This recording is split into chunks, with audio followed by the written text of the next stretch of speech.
All right, it is Thursday evening, and you know what time that is? It is time for another The Author's Dilemma show, where we talk about ourselves and we talk about. No, I'm just kidding. Well, we do. Well, actually, we do talk about ourselves, but we talk about ourselves in a way that we hope that you get something from it and learn. And so I am J.E. Jack, and I write horror and urban thrillers and paranormal thrillers as well. I'm Hiram Hawks, and I write hard sci-fi and sci-fantasy. And I'm Jennifer Carr, and I write Christian romantic suspense as well as clean contemporary romance. And we just want to welcome you tonight. And if you're here tonight, you can be sure to use the comments to interact with us. And if you're listening to us wherever you are in the future, you can always contact us at authorsdilemma@gmail.com if you have a question about what we have to talk about. So before we get into that, though, let's talk about our business. This is the portion of the show where we do talk about ourselves. So, Hiram? Yeah. Well, continuing to push forward on getting people to review my book, as in the one that just came out on Audible. And that one's trickier. Getting Audible reviews is a little tricky because it seems that they require you to have the book. The people can't leave the review unless they've actually listened on Audible, is what some of them have discovered. And that means they have to finish a certain percentage before they can review it. And so I can't, some of the people that already read it in paperback are going to have, they're just going to have to turn it on at some point, even if they're not listening, and just let it play. So yeah, that's a thing I discovered, is that's something I might just tell that to some of these people, say, hey, just press play. I don't care if you actually listen to it, you've already read it. Just listen long enough that you can say I like the voice or not. But so that's fun. I also hit 48,000 words on my book. Finished nice. bit over probably 35%. Anyway, it's coming along nicely. This is where I'm discovering planting is interesting, because I planned the book, and then it was still very vague outline, and so I wrote the first 14 chapters. I wrote the first 12 and realized that I've kind of deviated in some key ways and had some ideas that change some big things, and there were things that I had that were wrong, and so I then revised all 12 chapters, wrote 2 more, and now I'm ready for writers group on Saturday. Nice. So that's the big stuff. And coming up, if anyone wants to help me figure out marketing, if you're a listener and you actually already understand marketing, I'm going to be doing some deep dives into marketing next month, and hopefully I can figure it out. But if you have tips, I'd love to. Yes, be prepared for the hello, great author. I too can help you. I have no idea what I'm doing, but I can help you. Who was it that had the hello author, but it didn't actually? It had brackets around the name. I saw that. I think I saw that on Oh my gosh. I think I saw it on Twitter or Threads or something. It was, someone posted the picture of the letter, and it actually didn't. They forgot to change and put the name of the author in. They left the placeholder. So Fantastic. That's not surprising. Classic. So when you Classic so you're saying that so with your planting, yes, you are obviously you planned it out. You're writing. You change some things now. And then I revised my outline. So how far forward do you go though? Like all the way. Man, that seems like a lot of work. It isn't as much when you do planting. If you're more on the pantser end, but you just plan enough. Like chapter 12 is only 4 bullet points, and they're not even that long. Not all of them are even full sentences. So you can keep it pretty vague, but it provides a guide. I've really liked the guide posts that I can then ignore if something better comes into my head. Okay. That works. Well, that's interesting. I like it. So Jen, what's up with you? Things are picking up speed. I just sent out my physical art copies yesterday, and I'm terrified. Really? I'm to the point, I think I sent in our Discord, I was like, I'm to that point now where I'm terrified. Like, did I write enough? Is it good? Is the story complete? Is it all there? And so I'm in that mental space where there's nothing I can do about it. It's done. It's printed. It's in the mail. Here's my book. That's right. I think, and Hiram, he was like, yeah, the characters left the stove on. That's what it feels like. It is. That's exactly what it feels like. There's a Oh, that's bit funny. of panic, but anyway, that's good. I'm excited about that because that means feedback will start coming in soon for the final product, which good and bad. Like, here we are. And also, I have these really cute hoodies. Let's see, where is it? There it is. Really cute hoodies to go with my series, the Real American Country series. You can get your own, actually. There's a link in my Does it link have your name on tree. it? It has jcarwrites.com and very small on it. But yeah, Well, because very Real cool. American Country is the name of the music competition that my characters are in. And so it's like, hey, this is fun. So there's that. Real American Country. You, Real you American need to make Country. some hats, Yes, I logo. do. especially since I don't know. I couldn't wear a hoodie or I'd overheat. Oh man, it's 80 degrees outside, and I'm in my hoodie because I'm like air conditioning. Now, a good hoodie is a good find. Yes, it is. That your girlfriend or wife will then steal. Right. That's true too. So on my end, did you have anything else? No. Well, on my end, you really should have had something else. I'm sorry. Now, unfortunately, like I said, this has been a very trying period of life, and so I'm still trying to get through the. I'm okay, but just with a full time job that's, Yeah. 50, 60 hours a week plus all the other stuff I'm dealing with. It's challenging. So, and that's okay, and I think I've rapped about this before, but sometimes life punches you in the face and you got to take a knee and you have to breathe. And once that season passes, then you get back into it. I'm not done with writing, but for this period, for this season of my life, I just don't have the bandwidth. Hmm. But that's normal and that's okay. And if Yeah. you're listening to this and you're going through that, it's okay. You'll be all right, and we will get through it together. That's Uh, right. but it's true, and so that's where I'm at right now. But I expect probably in the next, hopefully September, maybe later September, definitely by October, I'll be starting my next project. So Nice. hopefully, I the editing of my urban fantasy is still going. So that's we'll see how that goes. That's fair. Well, All keep in right. mind, even Brandon Sanderson does slow down a little bit.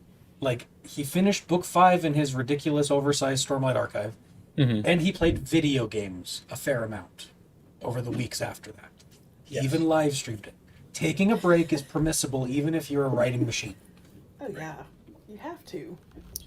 So, what is newsworthy this week? Dun, dun, Oh no, dun. Jen's Oh, got that Jen look. has that. She has a face. What's the juicy Oh. tea?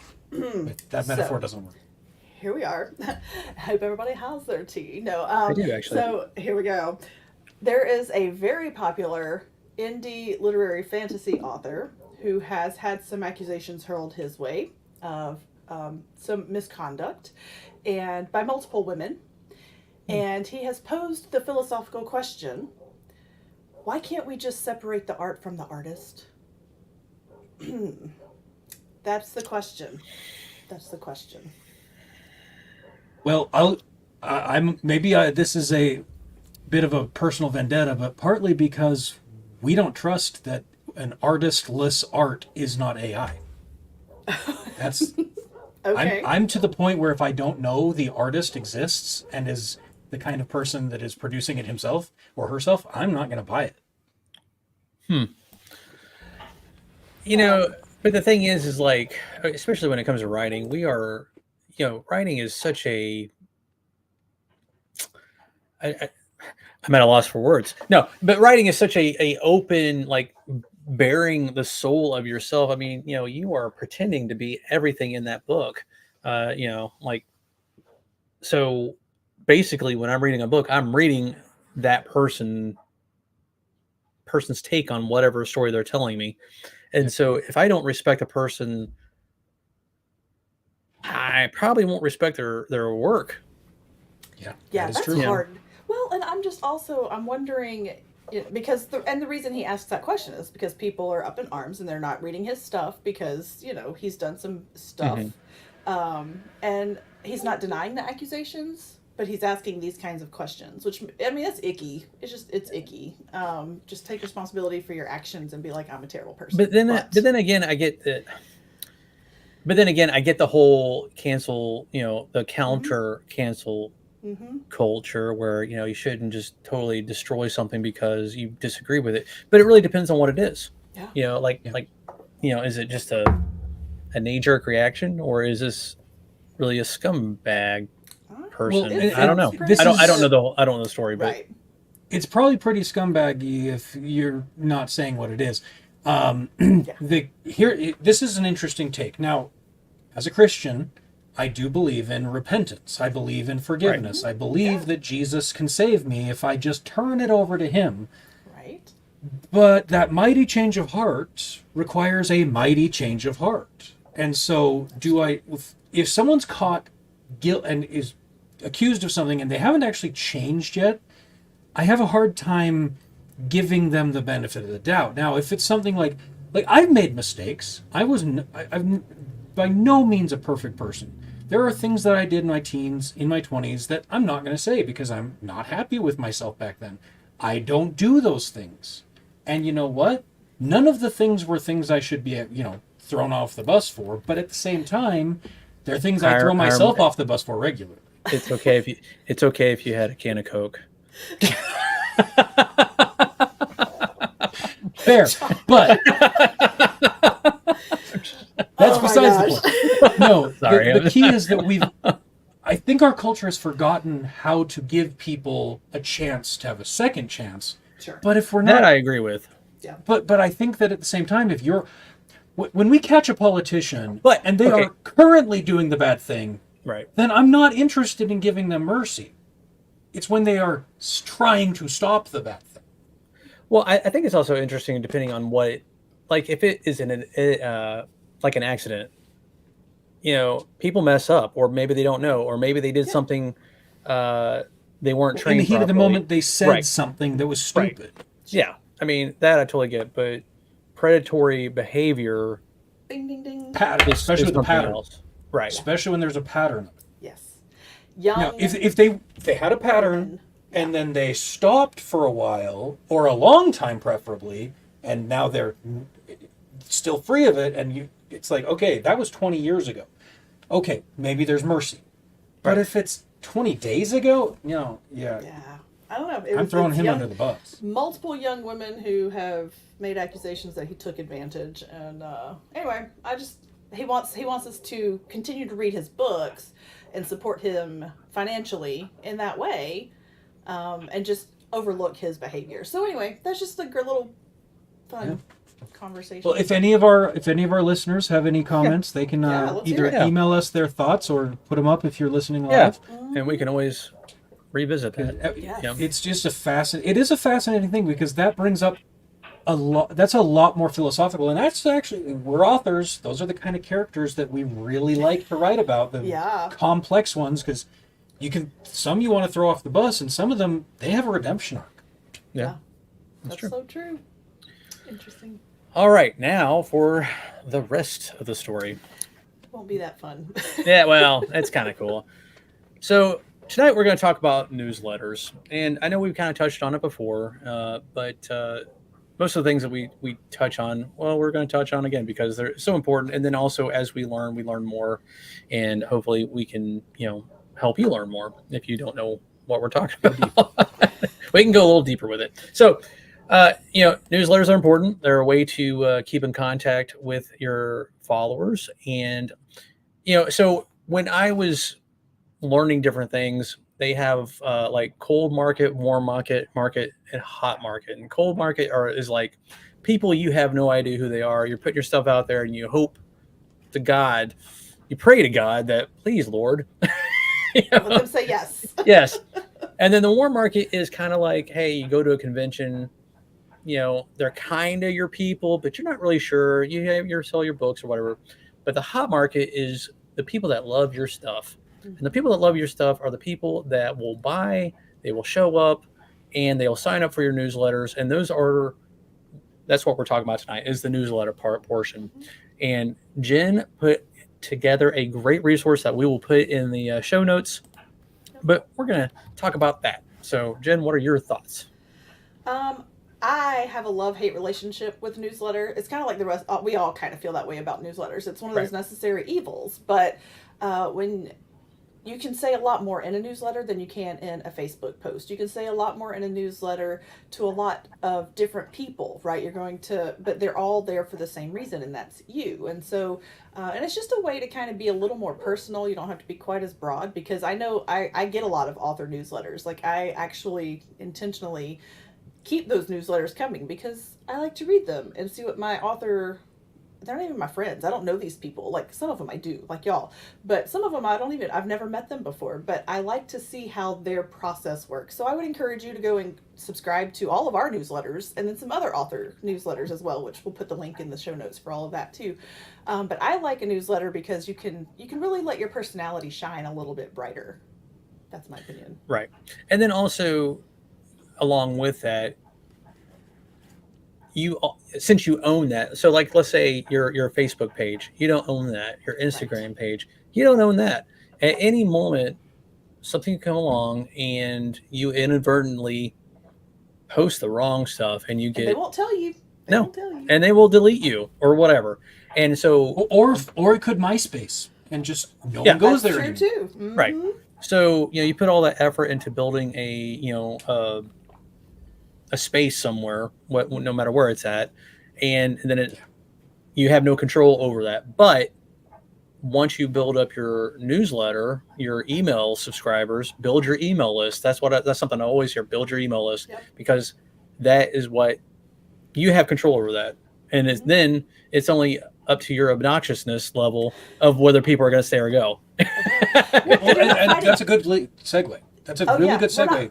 You're not fighting an algorithm. That's what I want to say. Is you're not fighting an Mhm. algorithm, which everybody hates when it comes to a newsletter. You don't fight that. Whereas on Right. social media, you're fighting that. You post a sale ad, and nobody's going to look at it. You post, a funny, nobody's going to look at it. And so you're not fighting that limitation that's out there. But yes, that is a good segue to talk about being Obnoxiousness. obnoxious.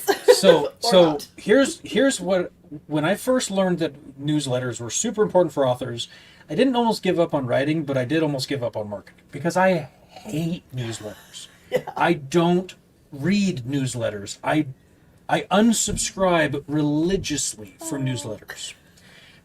But that's partly because I'm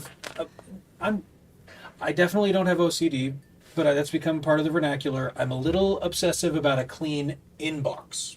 And so to me, I can't, I have, if I haven't read it and dealt with it, then I have to leave it. I have to either mark it, to read, or I have to get rid of it. And so it was an easier solution, just get rid of them all. If there's a newsletter, so to me, if it's something so interesting that I would read it, then I can give it out to people. And so I've been trying to. I haven't done my newsletter in a few months, mainly due to health problems with my family. But if it's something that I would think, oh, that's funny or that's interesting, then I might send it out. And so to me, if it's obnoxious in that because I am my target audience, since I think it's cool. And so my newsletter, if the people who think my newsletter is cool, they'll think my book is cool because that's the thing I'm going to do. And therefore that's why I don't. I have to be careful what I send out as a newsletter. I can't just be like, oh, I'm going to make sure it's something that I'm proud of, that I think is funny, and then I might be able to build it up and not feel like I'm a liar, not feel like I'm a hypocrite. Because to me, if I'm sending out a newsletter that's just like, buy my book, I am a hypocrite because I hate those. But I think it's also depends on how much value you put into your newsletters to your. I mean, because like I said, these are people that want to get to know you, and they can't. Right. Either by location or just time or whatever. So, most newsletters I see are kind of like they just share a little tidbit about, hey, this is what I'm doing this week. Yeah, and for some people, and it really depends on the a season. It also depends on just the mood, the day, and all like that. Sometimes I don't want people to know what I'm doing. Some people, And lie. no, I mean, but I'm kind of like 50%. I'm like the middle. Like I'm half the time I'm extrovert and half the time I'm introverted, and An ambivert. I don't know Yeah. what's that. An ambivert. Yes, so some days I get energy from both. Some days I get energy nowhere. You know. but Fair. but that goes back to like I said, the people that sign up for your newsletters, or the people that are the hardcore, they want to get to know more about you. And it's not just about selling. It shouldn't be just about selling. Right. You're building a relationship with these folks. So you're having a conversation with 100, but for them, they're having a conversation with you. Yes, exactly. So It's the healthiest form of parasocial relationship. well, yeah. Yeah. But and then I also kind of go back to that whole what was it, 80/20 rule? Like 80% you should share yourself, 20% you should sell yourself. Yeah. Mm-hmm. Yeah, that's Share versus sell. So Yes, and with and the a link at newsletter, the bottom every time. Well, you should definitely do yes. that. Yes, Right. you should have all of your social media links in it every time. You should have your website link in it every time, and a link to your Amazon. Hey, you want to read my books or whatever.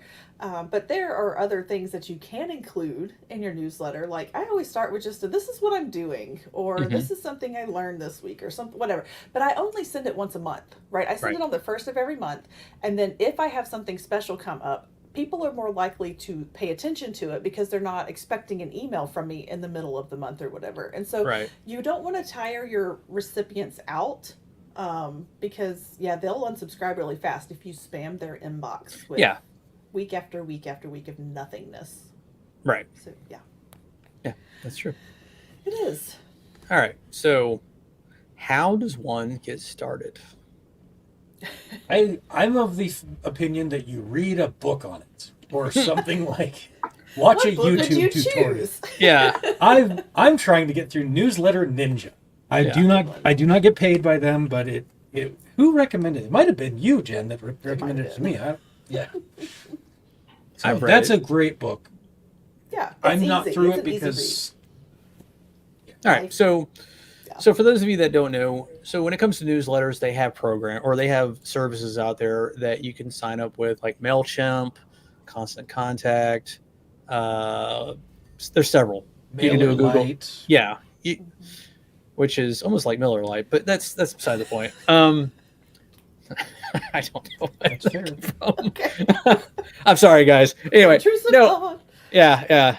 It's not Friday yet, but no, but anyway. It might as well. So they have these services, and so you subscribe, or you buy, you buy their service. It's a subscription pretty much because you're paying monthly for it. Some of them have free, some of them don't. Some of them have varied plans. I think is it Mailer Lite that it's free for the first 1,000 subscribers, and then anything. Anyway, Something like that, like yeah. I said, you can do your research. I'm just throwing this out there just to kind of give you a little bit of a guidance there. Like a drug dealer, the first Yeah. set's free. That's it. Yes. Well, and also you want to get to know, because you're going to have to, if you do change providers, you're going to have to take all of your email addresses and import them into a new program and all of that, and that's kind of a pain. So It is, but it's gotten a lot easier too. I mean, it is easier than it used to be. You're not wrong about that. right, because because now you can just export it to a Excel sheet, Right. and now a reputable service will take that Excel sheet and just take it all. Now, the way you do this is, like I said, once you get your subscriber, or once you get your service, the way you get subscribers is, well, first off, you got to put yourself out there, and you got to say, hey, guess what, guys? I have a newsletter. And you have to have a newsletter. Right. Well, yes. You need to have started writing your newsletter. Right. For those of you that are just starting out and you don't have anything, this is going to be a little bit difficult. It's going to be a little bit of a slow start. And even when you do write, it's still going to be a slow start if you don't pay attention to it. I've been writing for quite a while now, and my newsletter isn't that great because I haven't. I had a service. I was diligent for the first little bit, and then life kind of happened, and it kind of fell by the wayside. And then the service deleted my account, so I'm starting over again. And I didn't do a good job of safeguarding my list, right? So the list I had on there, now I learned that you should always back up your information. So that's another tidbit: back up the contacts you do have, because even the service that you're buying, you don't own that service. Yep. Things can change.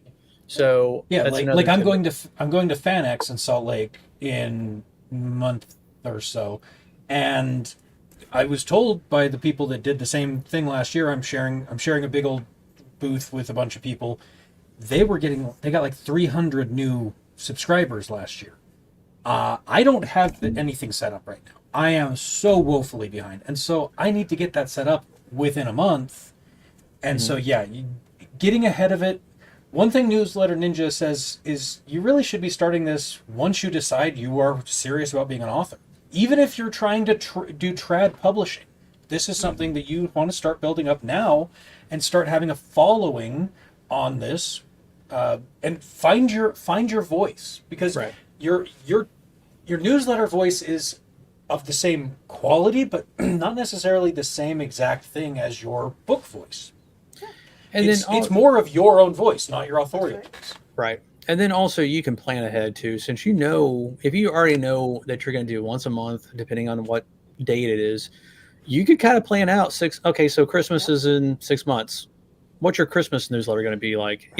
You can go ahead and plan that. And if you're only doing one a month, trust me, I know just one extra thing to do, right? I mean, we're all spinning plates, trying to keep all of the different things up in the air.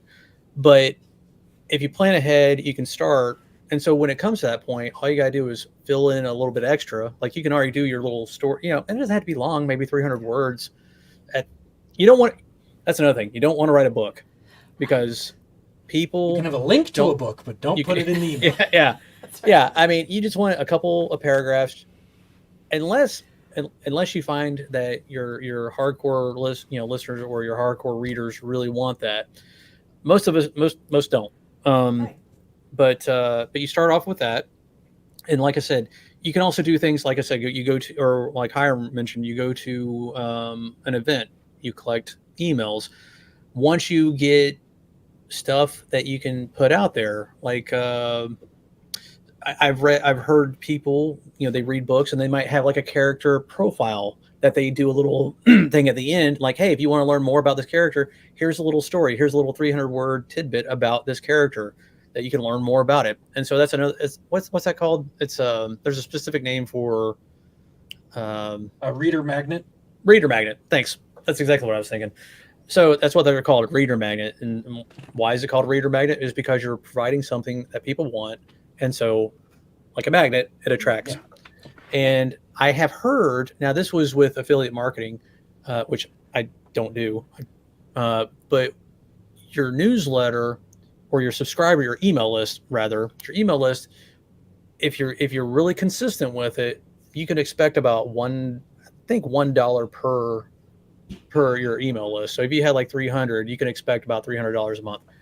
Now, that's what I heard. That's hearsay. I don't know if there's any truth to that, but I could expect that because well, no, right, but if you have that as a good base to go off of, and you're engaged with them and they like you, I mean, like 20% of your newsletter email is going to audience is going to engage with it. But if your book is $9 and only 20% of 300 buy it, well, that's gonna be about 300.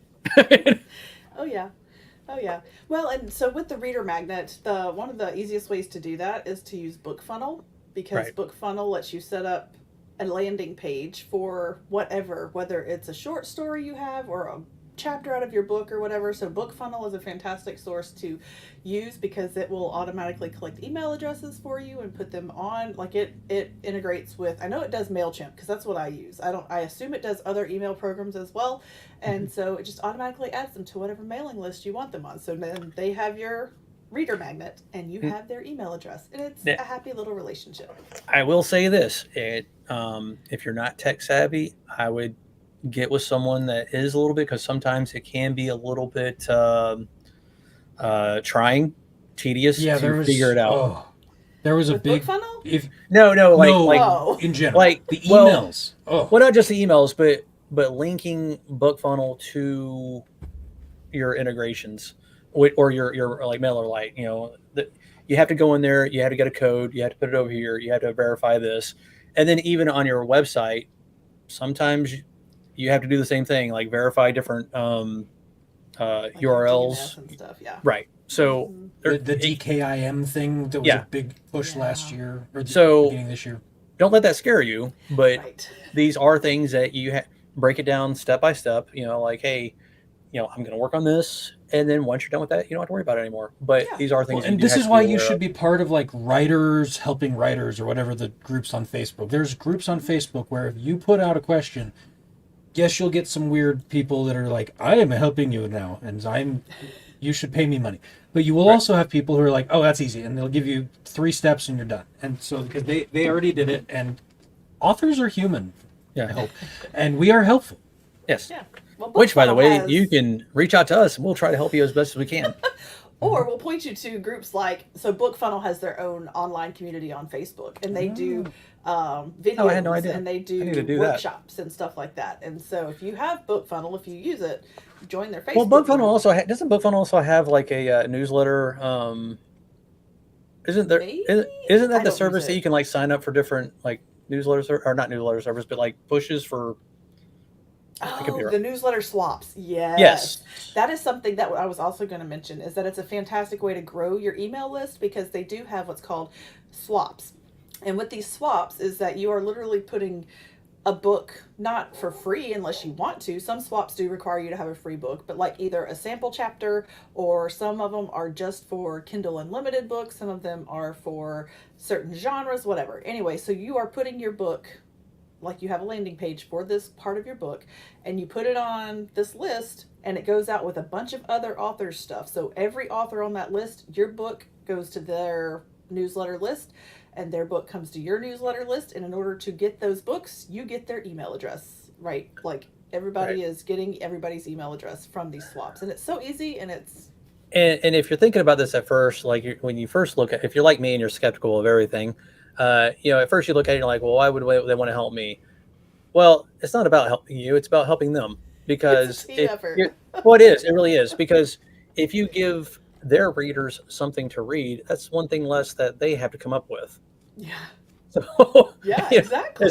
it's like I can No write an no author can write everything. No author Yeah. can write enough to satisfy the most voracious readers. That's right. We've Especially emphasized that in romance. some of our past podcasts. Oh my gosh, romance readers, they go through like what, 3 books a day? Some of you? Something like that. Today Yeah. it's just one, but yeah. I haven't read an entire book in years, in under like 2 months. So yeah. it did take me a while to. Oh, that's fun. That's awesome. So yeah, so those are good resources. BookFunnel definitely. But swap newsletters with other authors that you know, right? Like I'll put in the one of our guests that we had a couple weeks ago, Stephen Brayton. He put my book in his newsletter. I put his book in my newsletter, and that was a way for us to swap. He had my BookFunnel link in his, so if anybody wanted it, and so it was just one of those things that you're helping other authors that you Yep. know. You can help other authors that you don't know. So anyway, that's one way to do it too. Well, like I'm planning my next book after this one. I've got too many books that I want to write, but I finally solved the problem with my Regency sci-fi romance, which Jen's gotten to read the blurb on that, and I am convinced this is actually going to be a ton of fun. And sorry, cat. Sorry. We like cats. Cat found We a like cardboard dogs. box. But I'm excited because once I have a true romance book out, not just a subplot romance, then I can do swaps with someone like Jen, Yeah. and we can start crossing over.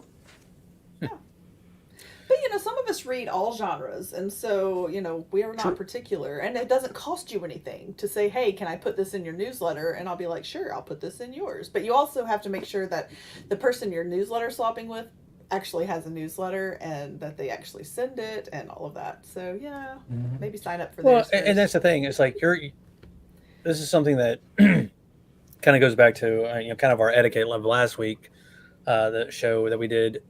You're building your brand, so don't build it on lies, because my dad, when he was alive, and I think I've shared this before, when I was a kid, he brought me to the side. He's like, Joshua, what is your name going to be? What is it going to mean to people when you walk into the room? And that stuck with me for it's still stuck to me. Right. What does my name mean to people? And when you're in this business, any business, what does your brand, what does your name, what does that mean? So if you start, doing unscrupulous things by lying to people, uh, you're not going to get very far because people aren't going to help you.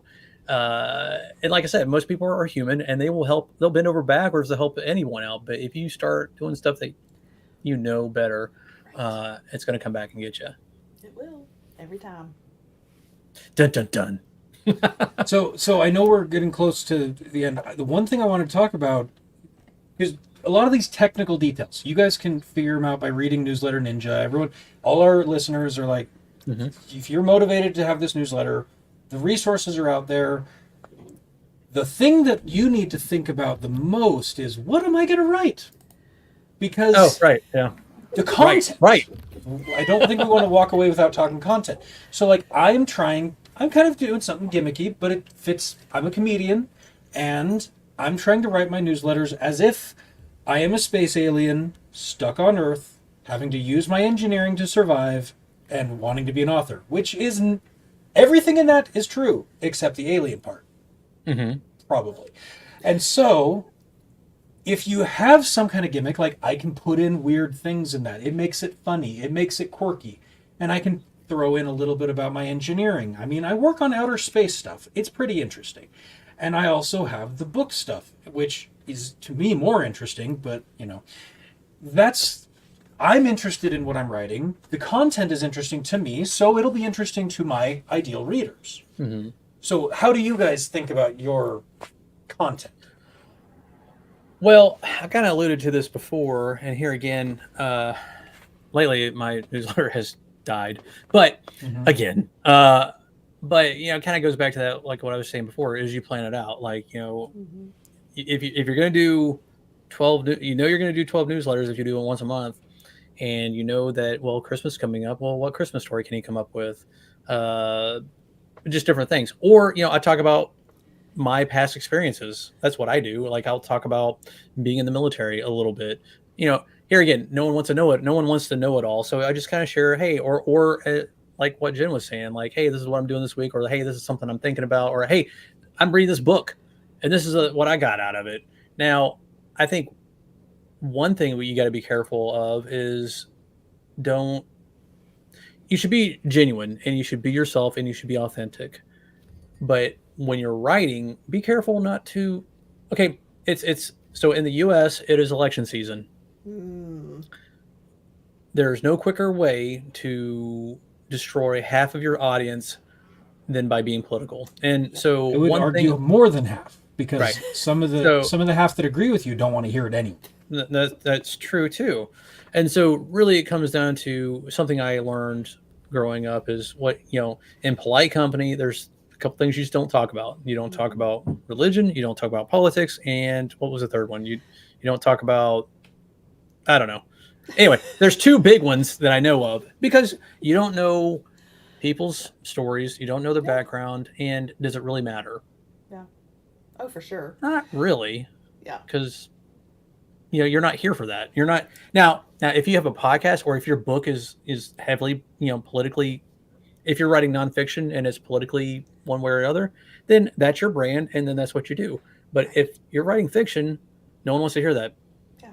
I mean, think about your target audience, right? Like my target audience, most of them are going to be women who range from like 25 to 60, right? So we're women. We all deal with certain things all the time. We have families, or, we have jobs, whatever. So we all have that in common. So I like to write about, hey, we had back to school. This is how we started our routine. And it was a change because I had to, figure out my new routine when it came to writing and making sure my kid was getting her schoolwork done and that kind of thing. So, you can put in the personal stuff, and then it's like, while I'm in the midst of that, I'm also writing a book. And let me tell you about where I am in this process. Right. And so it kind of segues from personal life to work to, here's my community online and on Facebook, come join my group, that kind of thing.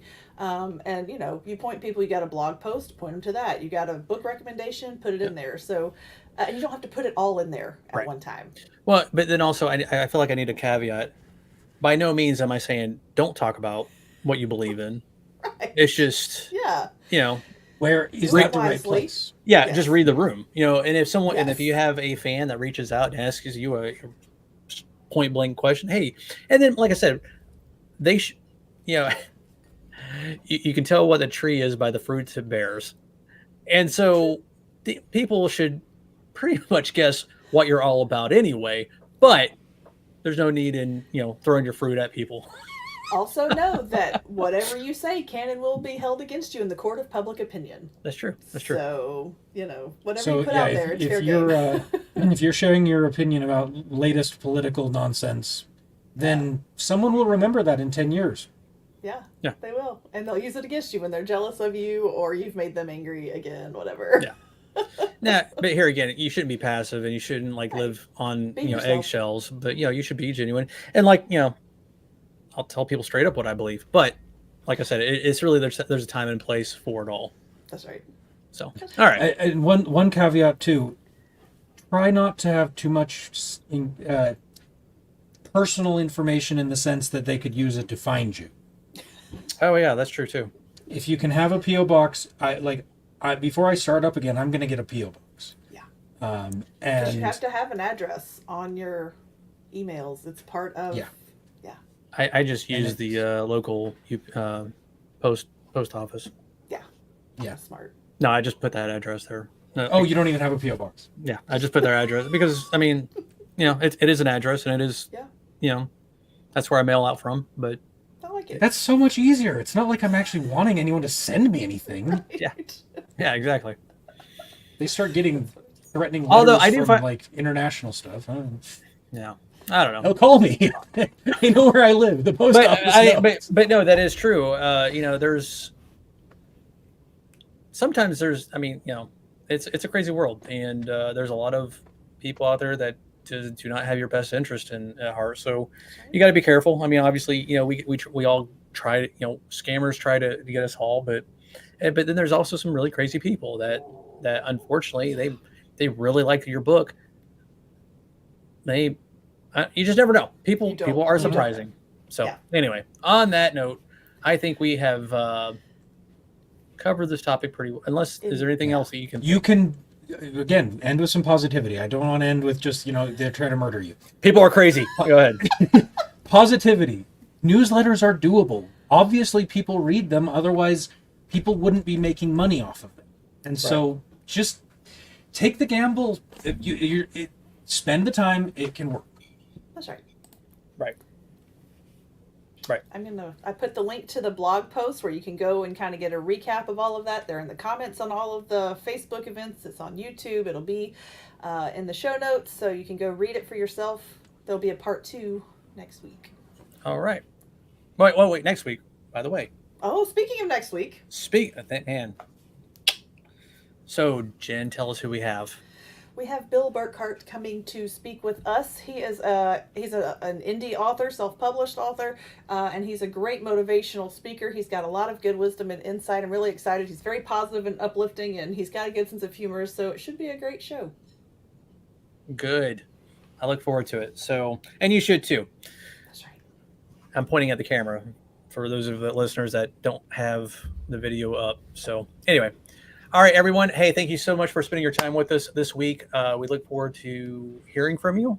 And if you're listening to this on Spotify or wherever you're listening to, be sure to hit the like, subscribe, and we will see you next time. Take care. God bless. Have a great week. Bye. Yes.